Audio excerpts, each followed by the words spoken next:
Good afternoon, folks, and thanks for joining us. My name is Tim Wheaton, joined by up-and-coming kickboxer Jamie Bates. Jamie, how you doing today, sir? I am great. Thanks for having us on. Oh, appreciate it. You're going to be fighting at March 11th at Glory 84. Tell us, how's training coming along? How's the preparation? All that good stuff. Training has been great. I got straight into it after Christmas. So, to be honest, I wasn't too fat after Christmas. So, it wasn't a case of having to cut down loads of weight or anything like that. So, it's been nice to eat throughout the camp and fuel my body properly rather than starve myself. So I had my last spar this morning. Things went well. And I'm just ready for a week of rest. Hey, so your weight is on point, the training is clean, everything's feeling good is what I'm hearing. Is that right? That's exactly what you hear. I'm ready, man. I'm buzzing. I'm buzzing to go. Awesome stuff. So you're ranked in the top five. You're going to be fighting a fellow top-ranked opponent in Jay Overmeer. What's the game plan coming into this fight? Game plan. I'll not give too much away, but I can see it's going to be a high-paced fight. I'm not going to tell you too much, but it's going to be a high-paced fight. It's going to, I think there's going to be a lot of. I think we're going to be right up there with the record number of strikes thrown in a fight. To be honest, I can see it being high. I'm high volume. He's high volume. I think it's going to be wicked.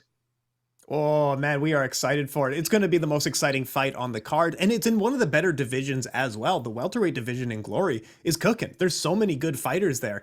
So let's say you beat Jay. Is there someone that you have your eye on next? ND7 Leah, I want that title. That's what I want. I want that title. Honestly, man, I want that title. I feel like it got taken away from us with COVID and with the injuries after I beat Haruka Gorian. So I'm 100% focused on that title. Oh man, what did you think of his fight against Alim Nabiev? Were you impressed? What did you think of his performance there? Because I've watched it, and I was like the boxed well, but I fought Alim Nabiev before, and I know Alim Nabiev he's weak as piss, so I could bully him around all day, and the end he kind of got bullied by him. And I know you can't say this happened because of him and this happened because of him. It's a clash of styles. Yeah. But I just feel like it's my time now. This is my division. It's my time. So I'm impressed with him. He's a champ. He's a champ for a reason. But did he deserve the shot? No, he didn't. Did he win the fight? Probably not. Will I beat him? Yes. So we're waiting on March 11th at Glory 84. How soon? What's the perfect timeline? When do you want to be back in there to fight for the welterweight title? Ideally, I would love to fight in by May, but June they've got the big Collision show. That's the one you want to be on. So June Collision. Once I beat you over me, I want ND Semalia on that show. Oh man, we are looking forward to it. This is good stuff. Now, it's been a few years away. How good does it feel to be finally back? It feels like we've been waiting years for the return of Jamie Bates. It just feels like I'm alive again. It's been a rubbish few years, and I'm just glad to be back. It's the best stand-up fighting league in the world. The best competitors. I believe our weight division is the best weight division. So it just feels amazing. I'm buzzing to be back.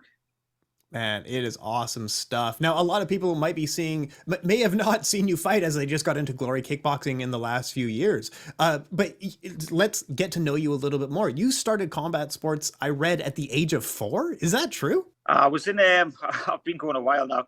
I was in, my dad owned a gym, and he worked there full time. So it was like a creche for me. So I kind of just joined in, like the kiddies classes. And so it was like karate, jiu-jitsu, kickboxing, boxing. And then eventually I just stuck with kickboxing. There was just something I liked about it. And yeah, so I've been competitive now for 25 years, since I was 8-year-old. Competing for 25 years? That's insane, man.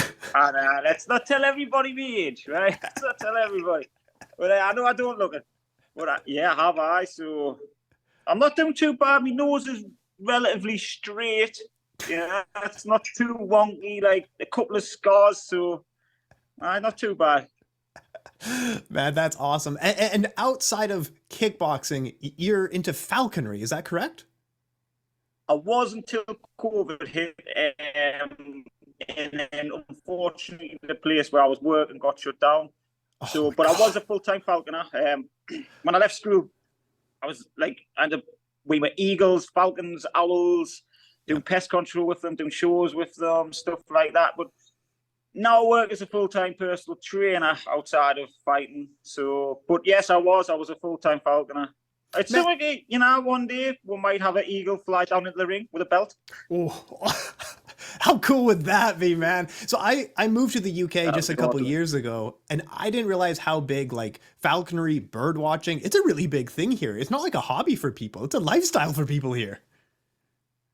It is. It's a lifestyle. That's why, like, at the moment, I don't have anything to do with the birds because it is a lifestyle. It's not fair to be on them when you're as busy as what I am. But in the UK, we've got stacks of countryside right next to city centres, so it's kind of something you grew up around. Like when you were a kid where I grew up, like although we're in towns and like near city centres, you're right next to the countryside. So we're out hunting when we're the age of like 9 and 10. Like taking the dogs out, taking the guns out, taking the birds out, and that's how I got into it. Man, that's awesome. It's a really cool thing. But yeah, lots of people are in it as well. But now you are in the top 5. There's probably a lot of people who are now looking up to you as a kickboxer. Who are some of the fighters that you looked up to when you were rising in your youth, all that stuff?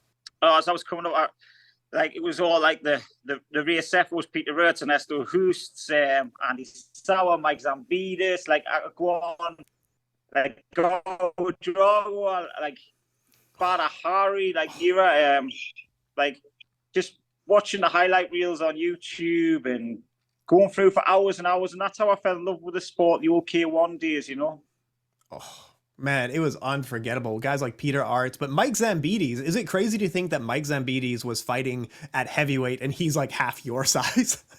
Mental, absolutely mental. I remember watching like his fights outside of K1. He's fighting like guys like 90 kilo and stuff and knocking them out. Yeah. I was like, wow, like you just don't want to fight guys like that. Man, that's awesome. But now people are looking up to you. What advice would you pass on to these people who are maybe just starting out in kickboxing? Stick with it.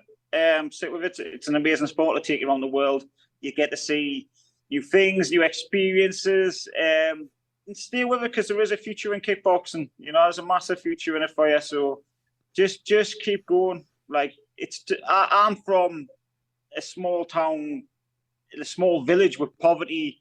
There's not much opportunities, and the life I've got to experience through kickboxing is something I would never have been able to do if I just went and done an ordinary job. A 9 to 5 just wasn't working for you, but kickboxing has been the perfect fit. Yeah. 9 to 5 doesn't suit me at all. But yeah, kickboxing is the lifestyle for us. But how do you stay motivated? Like it's not easy, especially like how much trouble we were having over COVID and all that. Like, how did you stay motivated to stay fit? Like I could sit here and give you like the sort of like the gladiator story where like I'm motivated 24/7, blah blah blah. That's right. But the one thing that keeps us going is my daughter, my family, like my girlfriend and stuff. I want a better future for them, and I can do that doing this, and that's what drives us. You have to have your why, and that's my why. And also, I'm so close to being able to fight for that title. Like I've never stopped believing the whole time over COVID when I had my surgeries, like etc. I never stopped believing I could be the champ, and I will be champ. Like I've just signed a new deal. I've got a bunch of fights on there to work with. I'll be champ by the time that deal's done. I'm telling you. Oh man. All right. Jamie Bates, one fight away from fighting for the welterweight world title in Glory. Your next fight is going to be Glory 84 on March 11th against Jay Overmeer. But you get the last word here. Talk us on out of here. Shout out who you want to shout out. Thank who you need to thank. All that good stuff, sir. Shout out everybody who stuck by us in the last 3 years, because without them, I wouldn't be back. Right? Like 100% I wouldn't be back. So my family, my coaches, everybody helped us out. I was having a shit time, but I'm back on top now.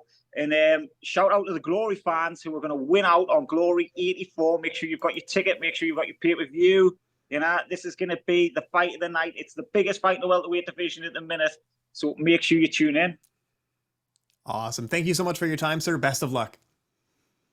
You're welcome. Thanks a lot. Thanks for having us.